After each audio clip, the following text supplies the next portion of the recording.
नमस्कार साथियों, PCS simplify channel पर आपका स्वागत है। आज डेली फैक्ट में आज देखते हैं क्या है। तो ये वीडियो बता दें कि UP PCS, RO, UP triple S C, UPP और तमाम भी वनडे एग्जाम है उनमें कारगर साबित होगा। तो आप लोग अंत तक बने रहिए क्योंकि इसमें हर एक सब्जेक्ट के कोर कंसेप्ट या फैक्ट है इसमें। ठीक है, तो देखते हैं। उष्णकटिबंधीय घास के मैदान कहाँ पर? तो सवाना केन्या, तंजानिया, मध्य अफ्रीका में। कैंपास कहाँ पर पाया जाता है? तो ब्राजील में। लानोज कोलंबिया और वेनेजुएला में। क्विंसलैंड उत्तर पूर्व ऑस्ट्रेलिया में। सिल्वास अमेजन में। पार्कलैंड अफ्रीका में। पटाना श्रीलंका में। शीतोष्णकटिबंधीय घास के मैदान कहाँ पर पाए जाते हैं? तो स्टेपी यूरेशिया में, पश्चिमी रूस तथा मध्य एशिया में। तो यूरेशिया किसे कहेंगे, किससे मिलकर बना है? तो पश्चिमी रूस तथा मध्य एशिया में। तो प्रेयरी अमेरिका, कनाडा और मेक्सिको में। पंपास अर्जेंटीना, उरुग्वे दक्षिणी ब्राजील में। विल्ड कहाँ पर? तो दक्षिण अफ्रीका में। डाउन्स कहाँ पर? तो दक्षिण पूर्व ऑस्ट्रेलिया में। कैंटरबरी कहाँ पर घास का मैदान? तो न्यूजीलैंड एक ऐसा है। तो शीतोष्णकटिबंधीय है। बुग्याल और मर्ग कहाँ पर? तो भारत में। पुस्टाज कहाँ पर? तो हंगरी में। फिर देख लेते हैं नोट में। टुंडा घास के मैदान आर्कटिक क्षेत्र में पाए जाते हैं। ये घास के मैदान मुख्यतः कनाडा, ग्रीनलैंड, अलास्का और साइबेरिया, रूस में पाए जाते हैं। आगे देख लेते हैं क्या है। कुछ महत्वपूर्ण तथ्य भी देख लेते हैं। तो सबसे चौड़ा घास का मैदान तो स्टेपी। सबसे लंबा घास का मैदान तो सवाना। सबसे छोटा घास का मैदान तो पार्कलैंड। दक्षिण अमेरिका का चौड़ा वृक्ष रहित घास का मैदान तो क्या है? तो पंपास है। भूमध्य रेखा के सर्वाधिक नजदीक स्थित घास का मैदान तो सवाना। मर्ले डार्लिंग नदी बेसिन में विस्तृत घास का मैदान कहाँ पर? तो डाउन्स। आप बताइए, कमेंट करिए जरूर कि मर्ले डार्लिंग नदी बेसिन कहाँ पर है। तो ग्रेट प्लेन में विस्तृत घास का मैदान को क्या बोलते हैं? तो प्रेरी बोलते हैं। अल्फा अल्फा नामक पोषण युक्त घास का मैदान कहाँ पर पाया जाता है? तो क्या होता है? तो पंपास में पाया जाता है। पंपास भी बोला जाता है। पंपास कहाँ पर पाया जाता है? तो आप लोग जरूर कमेंट करिए।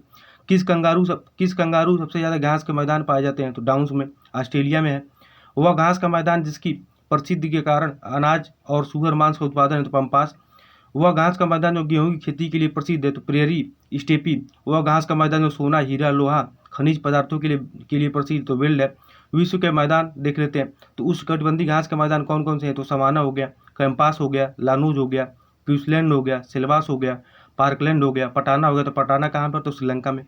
ब्राजील के घास के मैदान क्या कहा जाता है? तो कंपास कहा जाता है। विश्व कितने भाग पर घास के मैदान हो? तो लगभग 40% भाग पर। शीतोष्ण घास प्रदेश कौन कौन से हैं? तो steppe, prairie, pampas, veld, downs, Canterbury, bugyal और मर्ग और पूछताछ। आगे देख लेते हैं क्या है। प्रमुख कृषि बोर्ड देख लेते हैं। इसमें क्वेश्चन आ ही जाते हैं, एक या दो क्वेश्चन मिलाने के लिए।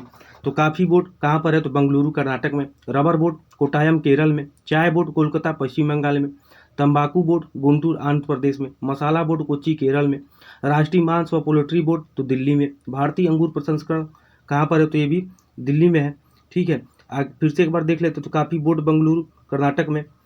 रबर बोर्ड कोट्टायम केरल में। चाय बोर्ड कहाँ पर है? तो कोलकाता पश्चिम बंगाल में। तंबाकू बोर्ड कहाँ पर है? तो गुंटूर आंध्र प्रदेश में। मसाला बोर्ड कहाँ पर है? तो कोच्चि केरल में।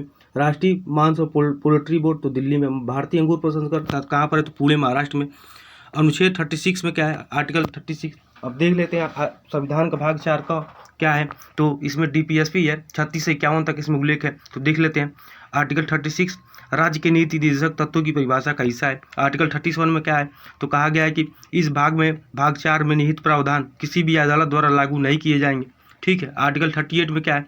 तो राज्य सामाजिक, आर्थिक और राजनीतिक न्याय सुनिश्चित कर आय, स्थिति, सुविधाओं तथा अवसरों में असमानताओं को कम करके सामाजिक व्यवस्था को सुरक्षित कर लोगों के कल्याण को बढ़ावा देने का प्रयास करेगा।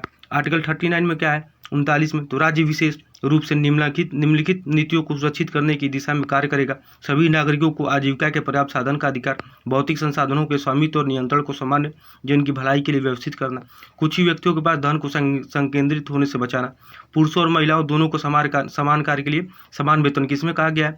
तो आर्टिकल 39 में कहा गया है। क्या कहा गया है? तो कुछ कि पुरुष और महिलाओं को दोनों को समान कार्य के लिए समान वेतन। आर्टिकल 39 में श्रमिकों की शक्ति की और स्वास्थ्य की सुरक्षा। आर्टिकल 39 में बच्चों के बचपन में विवाह का शोषण न होने देना। आर्टिकल 39 में। आर्टिकल 41 में देख लेते हैं क्या है। तो बेरोजगारी, बुढ़ापा, बीमारी और विकलांगता के मामले में कार्य करने की शिक्षा पाने और सार्वजनिक सहायता पाने का अधिकार सुरक्षित करना। आर्टिकल 42 में क्या है? तो राज्य का काम की न्याय संगत और मानवीय परिस्थितियों को सुनिश्चित करने एवं मातृत्व राहत के लिए प्रावधान करेगा। आर्टिकल 43 में क्या है? तो राज्य सभी कामगारों के लिए निर्वाह योग्य मजदूरी और एक उचित जीवन स्तर सुनिश्चित करने का प्रयास करेगा। आर्टिकल 43A में क्या है, तो उद्योगों के प्रबंधन में श्रमिकों की भागीदारी सुनिश्चित करने के लिए राज्य कदम उठाएगा। कौन उठाएगा, तो राज्य उठाएगा। आर्टिकल 47 में क्या है, तो लोगों के पोषण स्तर और जीवन स्तर को ऊपर उठाना और सार्वजनिक स्वास्थ्य में सुधार करना।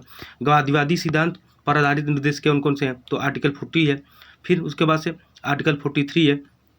तो आर्टिकल 40 में क्या है, तो ग्राम पंचायत का गठन करना, तो राज्य ग्राम पंचायतों को स्वशासन इकाइयों के रूप में संगठित करने के लिए कदम उठाएगा।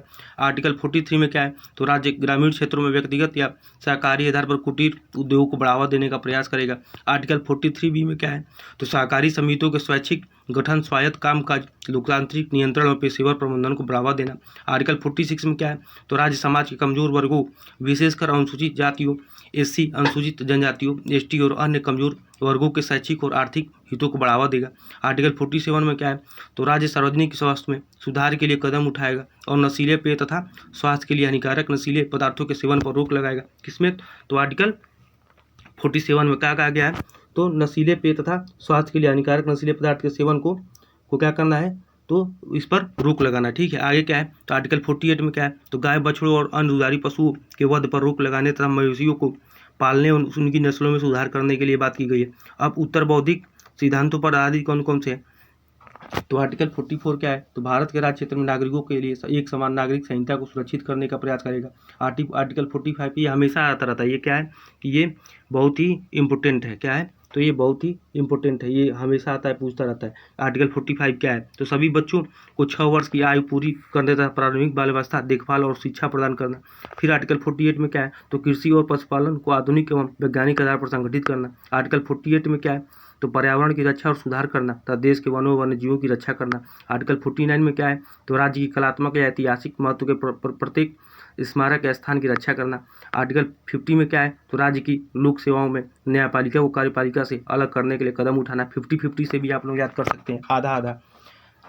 तो आर्टिकल 50 में क्या है, तो राज्य की लोक सेवाओं में न्यायपालिका को कार्यपालिका से अलग करने के लिए कदम उठाना। आर्टिकल 51 में क्या है, तो यह घोषणा करता है कि राज्य अंतर्राष्ट्रीय शांति और सुरक्षा स्थापित करने का प्रयास करेगा। ठीक है, और राष्ट्रों के साथ न्यायपूर्ण और सम्मानजनक संबंध बनाए रखेगा। किसमें, तो आर्टिकल 51 में अंतर्राष्ट्रीय कानून और संघ दायित्वों के लिए सम्मान को बढ़ावा देना। ये भी है, ये भी आ चुका है। ये पूछता है कि किसमें उल्लेख है, तो आर्टिकल 51 में उल्लेख है। ठीक है, अब आगे देख लेते हैं। मध्यस्थता द्वारा अंतर्राष्ट्रीय विवादों के निपटारे को प्रोत्साहित करना किससे है, तो आर्टिकल 51 से। आगे देख लेते हैं क्या है, अंतर्राष्ट्रीय सीमाएं देख लेते हैं। डुरन रेखा कहाँ पर है, तो पाकिस्तान तथा अफगानिस्तान में। मैकमोहन रेखा किससे मिलती है, तो भारत तथा चीन से। रेडक्लिफ रेखा भारत तथा पाकिस्तान से। 17वीं समांतर रेखा उत्तरी वियतनाम तथा दक्षिण वियतनाम से। 24वीं समांतर रेखा भारत तथा पाकिस्तान से। 38वीं समांतर रेखा तो उत्तर कोरिया तथा दक्षिण कोरिया से। 49वीं समांतर रेखा अमेरिका तथा कनाडा से। हिंडनबर्ग रेखा किससे मिलता है, तो कौन कौन से देश सीमा बनाती है, तो जर्मनी तथा पोलैंड। ओडरनास रेखा या ओडरनीस रेखा कहाँ पर मिलती है, कहाँ कौन कौन से देश मिलते हैं, तो जर्मनी तथा पोलैंड। मैग्नाट रेखा जर्मनी तथा फ्रांस से। सिजफ्राइड रेखा जर्मनी तथा फ्रांस से।